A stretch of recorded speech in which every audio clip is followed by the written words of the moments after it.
You know, in some places, stories just don't get told. This is one of those towns, a place where a murder hangs in the air, but nobody wants to talk about it.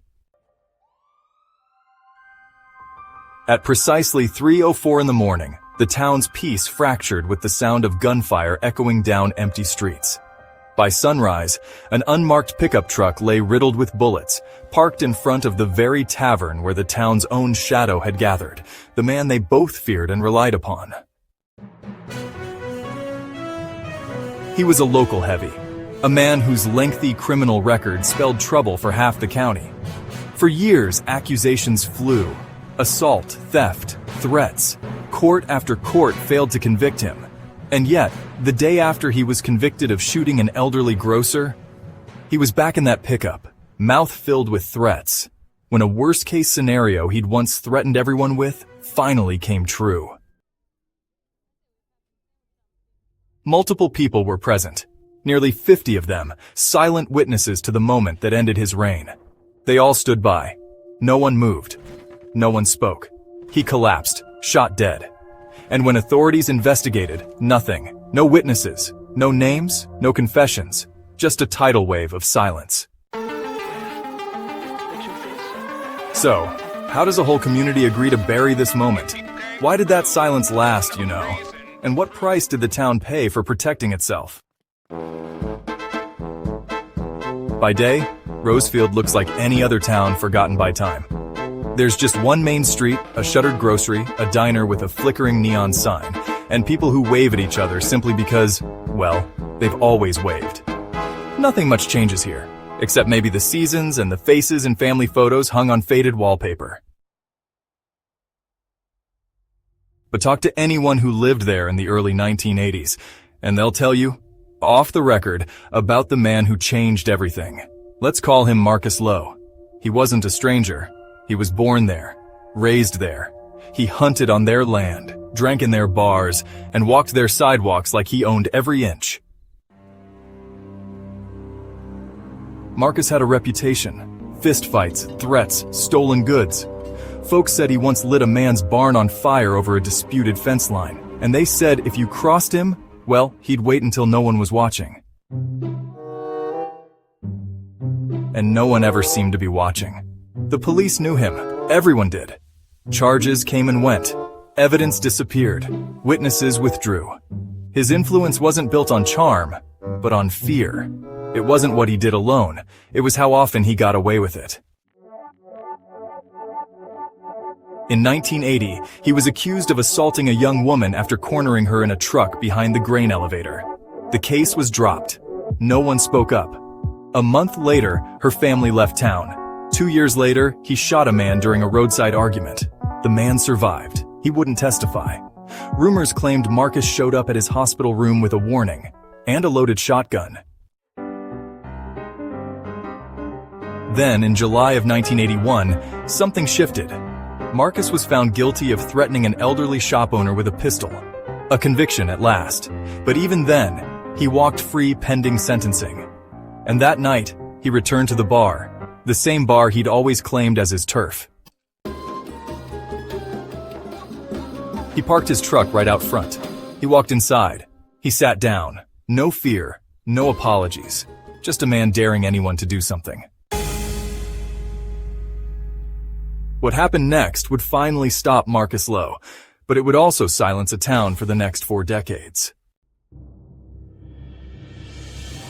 When deputies arrived outside the tavern, they found Marcus Lowe, slumped over the steering wheel of his truck, ignition still running. The bar lights were still on. The street was empty. No one claimed to have seen anything. He had been shot multiple times, once in the chest, once in the back of the head, close range. Precision, not panic. There were no calls made from the tavern. Not a single 911 dialed from inside. The emergency call had come from a passing motorist who noticed the body, and by the time law enforcement arrived, the people who had been there were gone.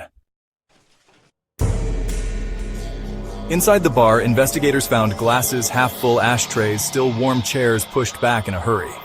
But no fingerprints, no weapon, no signs of struggle, just silence. And, you know, the residue of something deliberate. They began knocking on doors. The same people who had always whispered about Marcus's violence now suddenly couldn't recall anything. They didn't remember hearing shots. They didn't remember who was at the bar that night. Some said they weren't there. Others wouldn't answer at all. The owner of the bar told police he'd gone home early. The bartender said she'd called in sick, though her car had been parked in the alley. Surveillance? None. The only security camera in town pointed toward the grain silo across the street, and honestly, it hadn't worked in years. The sheriff's office, well, they launched a formal homicide investigation. They even brought in state troopers. A grand jury was convened and subpoenas were issued, but, no one talked. Not under oath, not in private, not even anonymously. One by one, witnesses were questioned. And one by one, they all gave the same answer. I didn't see anything. I don't know anything. The local paper ran a headline the next day, "Barroom Death Under Investigation." It ran on page 4, below the livestock auction schedule.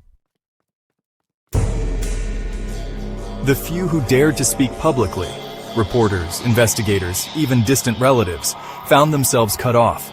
Cold stares in the grocery store. Dead phone lines. A message, loud and clear. This wasn't a case they wanted solved.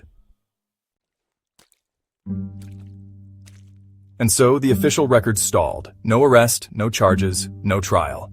Marcus Lowe's death was ruled a homicide, but beyond that, nothing.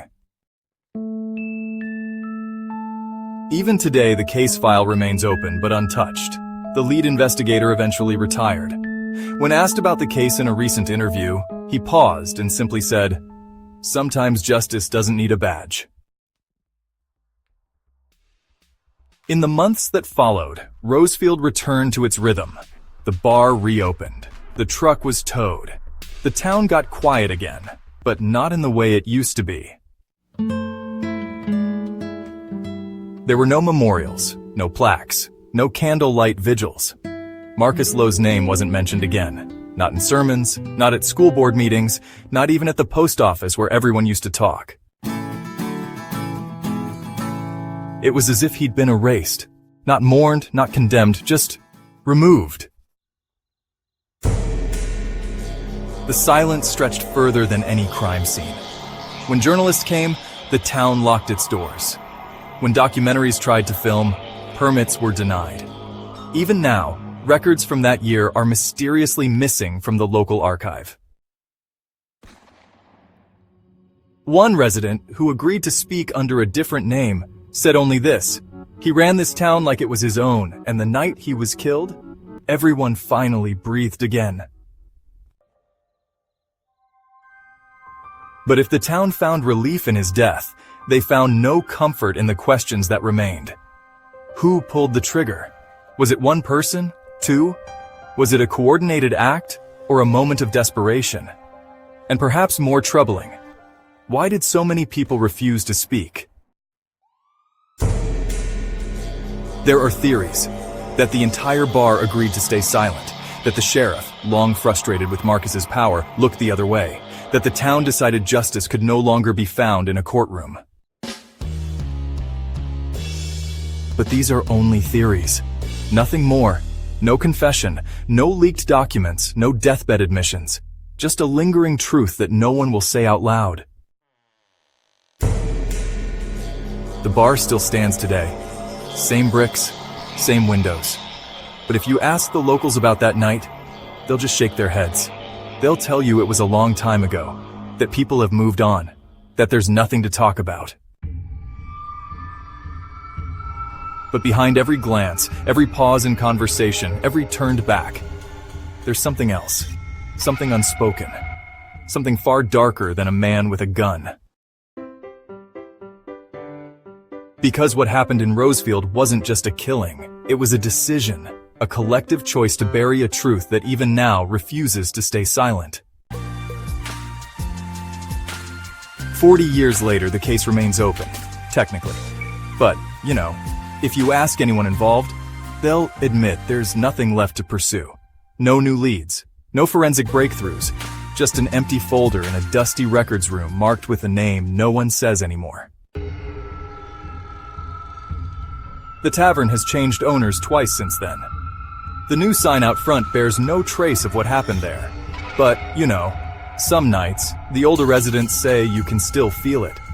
Like a shift in the air when you walk past the door. Like something unfinished waiting to be acknowledged. The official documents tell us a man was murdered in plain view. That he died surrounded by people who had every reason to be afraid. That they walked away, not out of indifference, but because they'd already made their choice, long before the trigger was pulled. But the truth is larger than any one person, any one gun, any one moment. This was a murder that didn't just take a life. It changed how a town sees itself. It redefined the line between justice and silence. To this day, no one has spoken. Not one of the witnesses, not the bar staff, not the families who were there that night. And maybe that's the answer. Maybe the silence is the story. But that leaves us with one final question. Was this justice served or justice denied? And if an entire town decides to look away, does that make them free or forever bound to what they didn't say? What do you believe really happened in Rosefield that night? Was it an act of survival or something more deliberate? Let us know in the comments below. And if you believe these stories matter, if the silence still echoes in places like Rosefield, consider subscribing. Because sometimes truth doesn't just disappear, it waits to be heard.